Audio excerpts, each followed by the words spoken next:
Hi, I'm Stephanie Priest. I am the CEO and founder of Ignite Fitness and Kickboxing. We've helped thousands of people get to the other side of their journey, focusing primarily on lifestyle and wellness.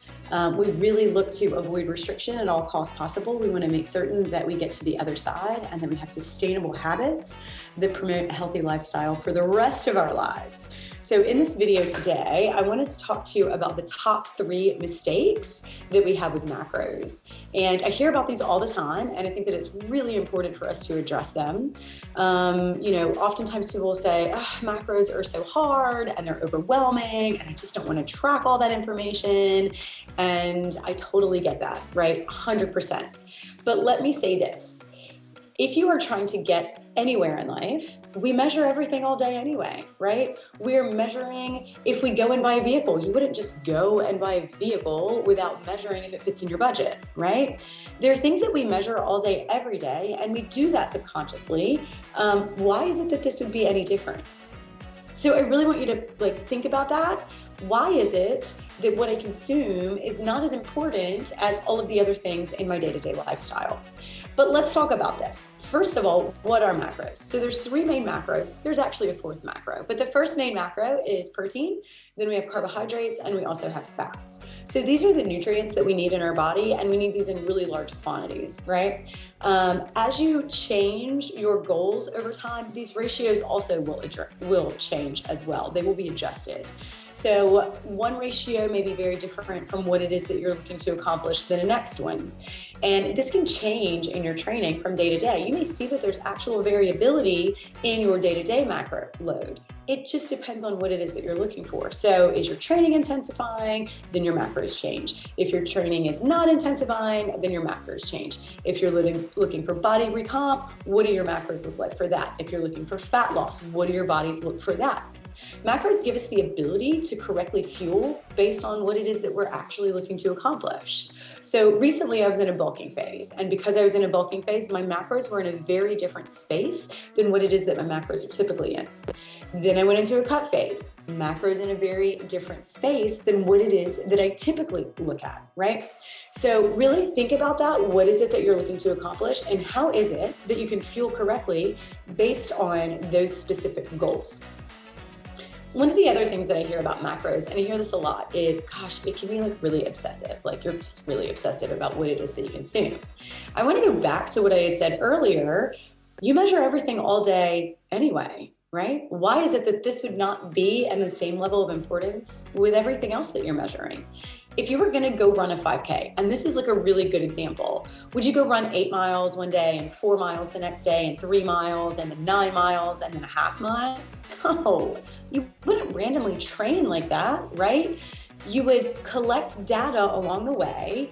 You would train in a progressive way in order to be able to get to the other side of your goal. So let me say this, what you measure, you can manage. I'm going to say that again. What you measure, you can manage. If you don't know what it is that you're consuming, how in the world would you ever be able to get to where it is that you want to go, right? You're not able to do that. That doesn't even make common sense, right? It's not even common sense. So why is it that we would give ourselves data and we would utilize that data and we would evaluate that data for every other part of our life, but whenever it comes to the nutrition that we consume on a daily basis, we're not willing to give it that same level of attention? I don't know. Let's be honest about that, right? So I can tell you what I believe that it's about. I believe it's because it comes from a space of restriction. And we have been conditioned for so long that in order for us to be able to get to our goal, that we need to have low calorie intake. We need to have calorie deficits. And I do believe in calorie deficits. Let's be honest, right? But this doesn't have to be restrictive. I very much feel that individuals look at tracking and look at macros as being very restrictive, but it's not. It's actually really, really powerful to be able to eat relatively anything that you choose and make certain that it goes into those macros. So that way you're getting to the other side. Now, let me say this, 1,700 calories that is like French fries from McDonald's and, you know, ho-hos and ding dongs is very, very different than 1,700 calories from, you know, protein sources and the rainbow. So think about that as well, right? This isn't about restriction, but it's also not about overabundance. It's about really having an understanding of what it is that you're consuming. So that way you have a legitimate type of fuel for your body. So that way you can train appropriately. Now, if you have disordered eating, I would say that this video is probably not for you. You should probably consult someone who focuses in that area, a professional that focuses in that area to truly assist you with that. If you don't have disordered eating, then I really want you to think about investing in your body and what that actually looks like, right? So we're going to talk about three common mistakes that I see and hear all the time. The first one is not putting our protein first, okay? So from a protein perspective, what inevitably happens is we end up underutilizing protein. Who cares? Well, let me tell you why we care. So number one, as we get older, we don't have the ability to retain or build muscle in the way that we did when we were younger. Yes, we're all getting older. I'm 25 plus 17 times a lot, right? So we're getting older. So in order for us to be able to maintain our body composition the way that it is and maintain the muscle that we have, we need to make certain that we have the appropriate amount of protein. So this is what I would consider doing if macros is new to you. I would start with making certain that I get to my protein goals. And once I get my protein goals, then I would let my carbs and my fats kind of fall where they may. Because really what we're looking at is we're looking at sustainable changes, lifestyle changes. And the way that we do that is we really make certain that we get that protein. And then the other stuff we can tweak along the way, which we'll talk about later. So number one, not putting our protein in first. That is the biggest opportunity that you have. The second thing that I see people do oftentimes is they don't track everything, right?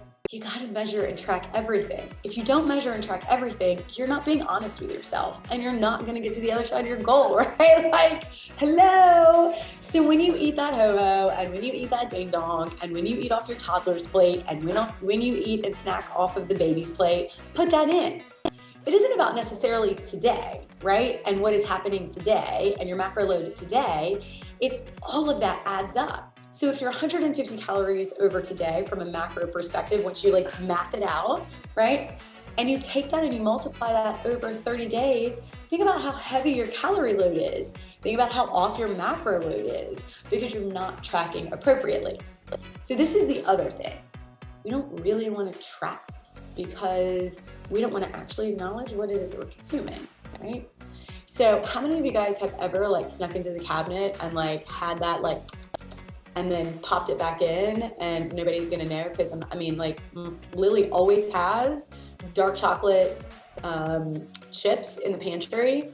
And I'm like, ooh, and I grab a handful of dark chocolate chips. And then I'm like, why is it that I'm not getting to my goals? Well, it's because you have a handful of those every single night and you're not like taking that into consideration, right? So we sneak food and that's just part of it because we really don't want to acknowledge what it is that we're actually taking in, what it is that we're actually consuming. So mistake number two is not tracking everything. When you don't track everything, right, your data is bad. Garbage in, garbage out. When you have garbage in, you have garbage out. You're never going to be able to get to your goals if you're not being honest with yourself, right? That is your biggest opportunity. Be honest with yourself. And then number three is really not tweaking what it is that you're currently doing. So we talked about making certain that our protein comes in first, and then we like let those carbs and fats kind of fall where they may. We've talked about being honest with ourselves and making certain that we're absolutely tracking all of it, even if it's a handful of chocolate chips at the end of the night, even if it's a scoop of peanut butter with chocolate chips on the scoop of peanut butter. I'm not saying maybe I do that or maybe I don't. I'm just saying like maybe we should make certain that that gets tracked, right? We want to be really, really honest about that so we understand what our consumption is. If these things, you've never done any of these things, this is the third thing. It's not tweaking what you're currently doing, right? And I said that, not tweaking what you're currently doing. If you want to get to your goals as fast as possible, then you need to understand the first like real concept, and that's that motivation isn't real, right? And whenever you get to a couple of months in, you're going to end up like flipping back to where you started because motivation goes away, right? That's why you see this huge influx of people who were in the gym in January, February, and March.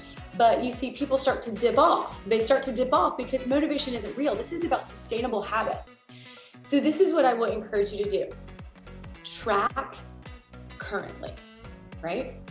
See where it is that you are. See where your actual macro load is. Once you figure out what that actual macro load is, then think about what is it I'm trying to accomplish, and let's adjust that macro load to it be in alignment with your goals, right? Where it is that you want to go.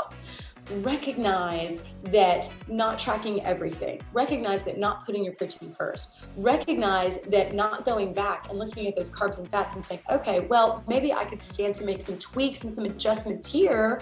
Recognize that those are all going to have a huge impact on what it is that we're trying to accomplish. Your ratios are going to be way, way, way, way off if we're not tracking everything. Your ratios are going to be really far off if you're not front loading your protein. Your ratios are going to be really far off if you don't actually tweak what it is that you're trying to accomplish, right? Like, where is it that I'm headed in this journey? Identify that, adjust those macros to make sense for that. So again, remember, this is about adjustable habits every single day. Really habit stacking, putting things together. How is it that I can actually get to the other side? Recognize that this is truly about long-term sustainability. In order for you to be able to have these lifestyle changes that are forever, you got to move the goalpost, right? And you can't move the goalpost if you don't have the data. You can't move the goalpost if you're not making informed decisions. Just like you wouldn't go buy a $200,000 car if it didn't fit in your budget, right? Like, that wouldn't make any sense whatsoever. You're constantly measuring everything it is in your life. So we have to have an accurate picture of what it is that we're taking in order for us to be able to get where it is that we want to go. So I hope that this helps. Make certain that you like this video, make certain that you hit that subscribe button, comment below if you have any questions. We'd love to have comments and all that good stuff. Also, if this helped you, share this video with your friends, share it on Facebook, share it in their messenger, shoot them an email and let them know, hey, like, this is what's happening in the Ignite world. Thanks guys so much. We hope that you enjoy our content, and we appreciate everything it is that you do. You guys know the drill. Take it easy.